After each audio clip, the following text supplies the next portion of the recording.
Wouldn't it be great if we could regenerate any organ, including our brain? Some animals, like the planarian flatworm, have this incredible capability, and studying what enables them to do this can give us insights into how we might someday come closer to accomplishing this in medicine. Although they look very different from people, these worms have a number of things in common with us, and they share more genes with vertebrates than many other animals commonly studied in research, like fruit flies and nematodes. But how can we apply information from planarians to people? Hey there, welcome to Science is You, a new channel with a mission to make real scientific research papers enjoyable and accessible for everyone. Please subscribe to help this channel get off the ground. Thanks for watching. Although all the cells in your body generally have the same DNA, the cells in your eye, for example, are making and using different protein machinery than the cells in your skin, which is why these cells look and function very differently from one another. But what controls what proteins are made from the DNA when? More importantly, how can we control it to enable the precise regrowth of organs? There are multiple ways that we might be able to change or control protein production.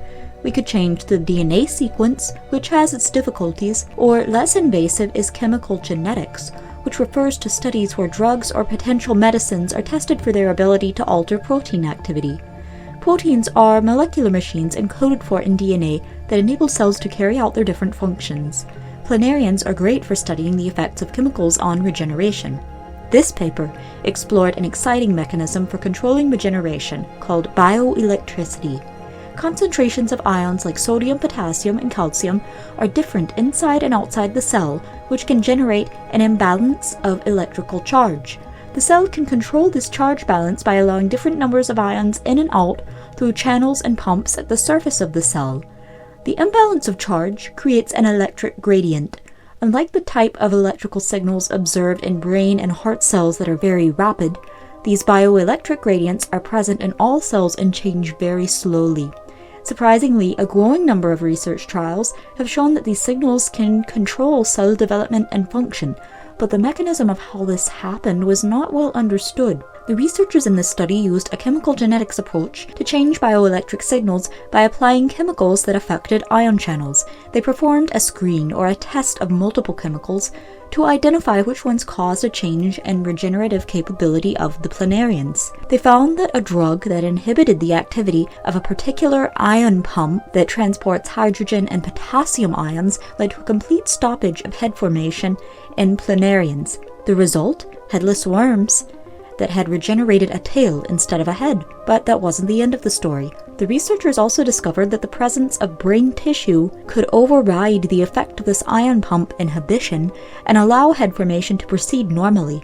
This suggested that the process of head regeneration was much more complex than previously thought and involved a finely tuned interplay between different components. Further investigation was done using a voltage reporting dye called dieback, which can be used to actually see bioelectric fields.